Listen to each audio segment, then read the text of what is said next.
Taiwan. I'm Hsiao with news from here in Taiwan and around the world. Vice President Hsiao says building up Taiwan's drone defenses is vital to deterring a Chinese invasion. 不排除当初普丁在决定要去用武装来侵略乌克兰的时候，我们不排除他也是有误判，也就是说过度自信自以为很快就能够拿下乌克兰，所以他做出了这个决定。那我们其实也不能够让北京政权误判台湾自我防卫的决心。 Hsiao made the comments in the interview with Taiwan Central News Agency. It comes as a $6.6 billion special drone budget remains stalled in the legislature. Hsiao warned that if Taiwan fails to beef up its asymmetric defenses, Beijing could take that as a signal to invade. She also noted the business potential and non-military uses for drones. Taiwan has been racing to expand its drone capabilities, drawing lessons from the war in Ukraine as it shifts toward a more asymmetric defense strategy. But lawmakers remain divided over how much to invest in drone procurement. As Ellen Lu reports, a key spending bill could go to a vote as soon as Friday.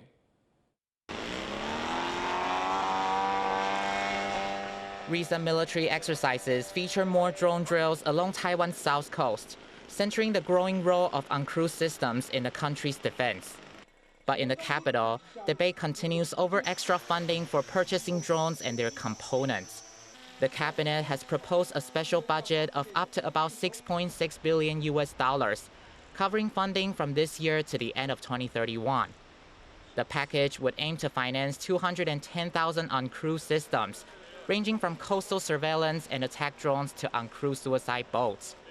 The ruling Democratic Progressive Party says providing the funding upfront provides stability for suppliers. 行政院版它是一次编列，逐年采购执行，这样子才能让业者愿意投资建制产线。我们要的不只是大单，而且是长单。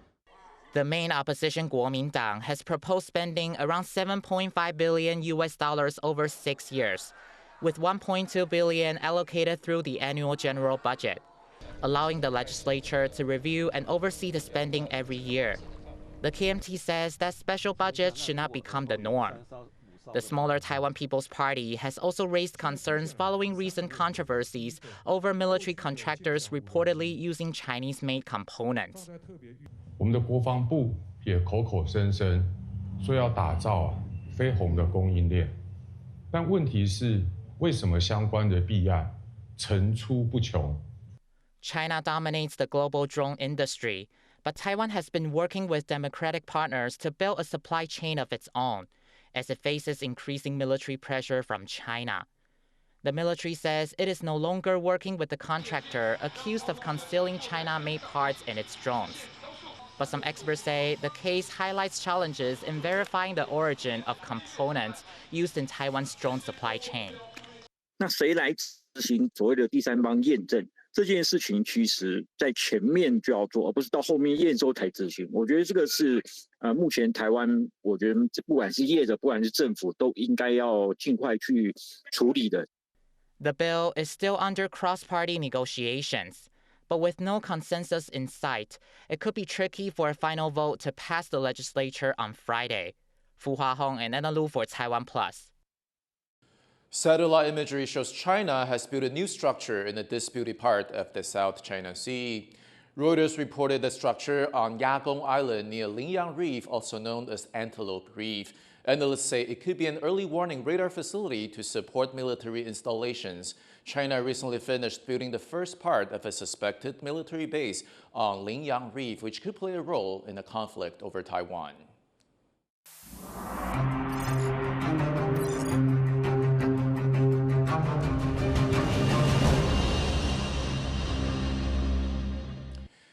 In the first two parts of the series, TaiwanPlus examined the movements, identities, and histories of suspicious foreign flag vessels lingering off Taiwan's coast. But what risks could they pose to Taiwan? In the final part of a special report, we spoke with officials and experts to find out. First, we take a closer look at a suspicious vessel, Magician 66.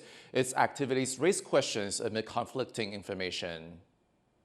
This is a very odd ship, because we've noticed that wherever the Magician 66 goes, What appears to be a second ship, the Dot Magician 66, often goes too.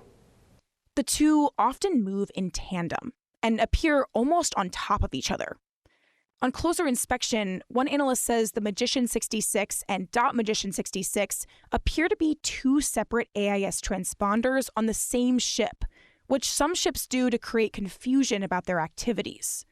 Because they're inseparable, right? So ships don't travel in tandem, they don't travel sort of side by side. That's obviously an extremely dangerous thing to even try to do, and there's no reason to do it, right? So if they're broadcasting from the same location, and what'll show up on AIS is basically an encounter, and so this shows up as a long, unstoppable series of encounters wherever the ship goes. And so that says to me that the equipment is on the same ship. It's only one ship. It gets weirder.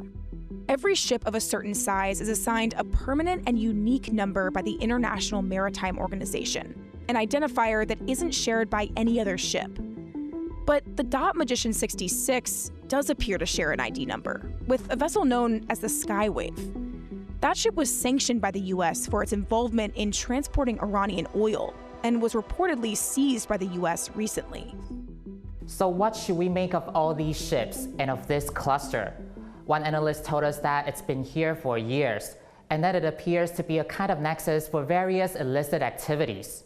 One is the smuggling of frozen meat products into China. A second is regional oil smuggling, and some of that regional oil smuggling is diverted to North Korea, often in contravention and violation of UN Security Council sanctions. That's not to say that all vessels in that location or loitering in that location are involved in illegal or smuggling activity, but that is kind of a watering hole for them.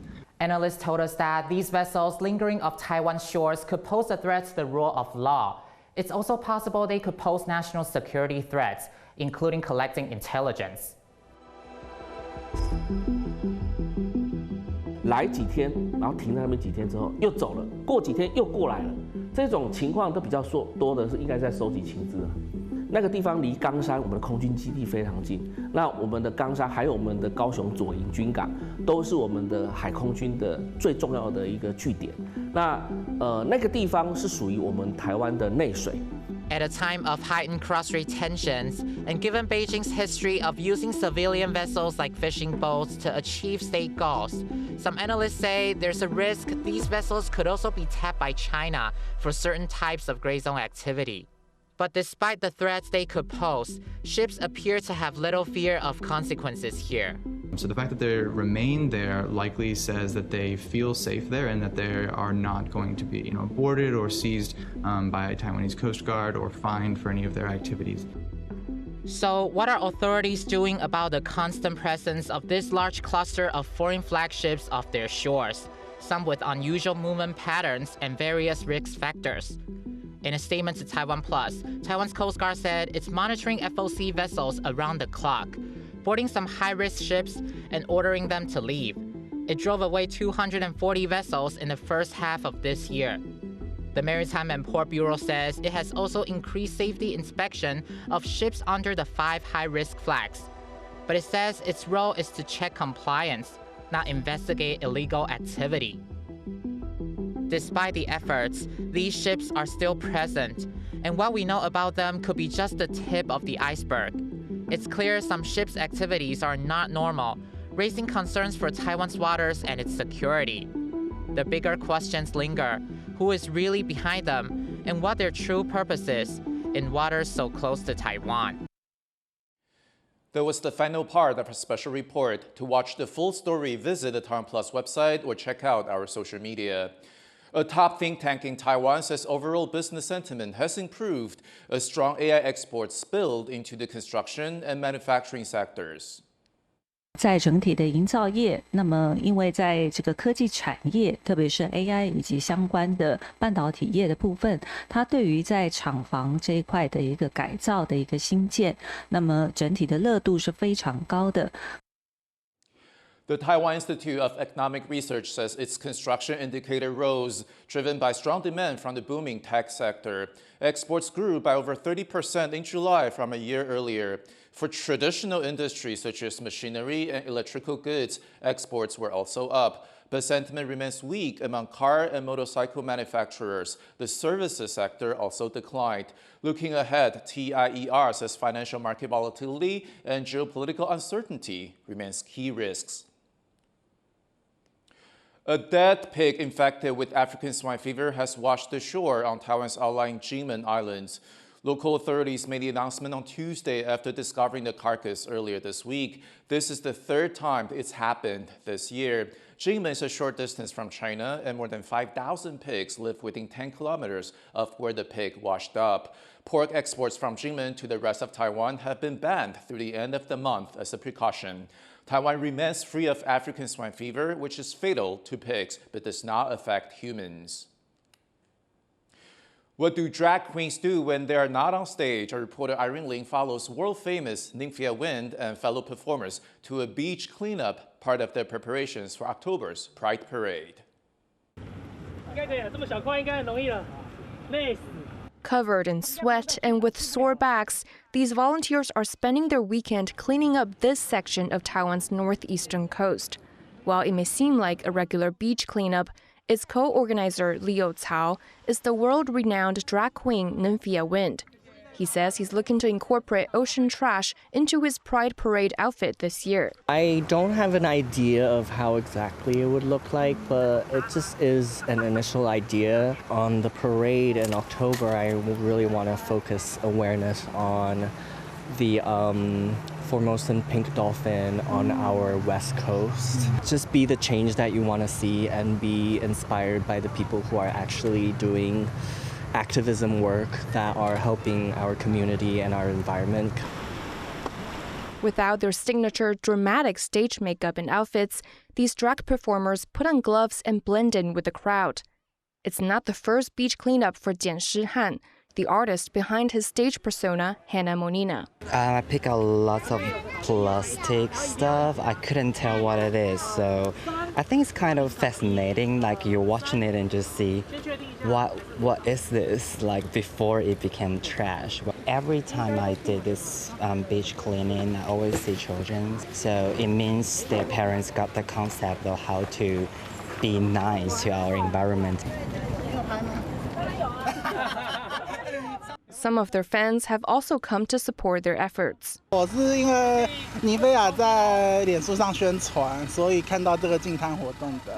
刚好我以前有净滩经验，想为尼菲亚尽一份心力。变装皇后没有化妆，私底下也很强壮，对吧？而且也很细心，这样。好，那不止一次有吗？不止一次的。好，情况下，不论第几次都给自己掌声鼓励一下。好，感谢大家。好。Giving volunteers instructions and a lesson on how trash from our daily lives ends up in the ocean and enters the food chain. Co-organizer Chen Renping says his ultimate goal is to help people reduce waste. 净滩好像很多人在参与，可是其实你在路边随便抓一个路人，他都没有参加过净滩，所以那个力量跟那个扩及度跟影响力还是不够。毕竟我们捡了这么多600多公斤，也远不及全台湾人愿意一人少一个塑胶袋。他只要少拿一个就超过600多公斤，所以我们会希望大家从生活习惯的改变，会是更治本的方法，不然我们这样治标不治本。But for now, children, parents, and drag queens alike are picking up trash, with everyone doing their part on and off the stage. Alex Chen, Yuan Duan, and Irene Lin for TaiwanPlus. Thank you for watching What's Up Taiwan. You can visit the TaiwanPlus website or follow our social media for more stories from Taiwan and around the world. Finally, we leave you with images of animals stepping onto the scales for London Zoo's annual weigh-in. I'm Ethan Liu. Take care and see you next time.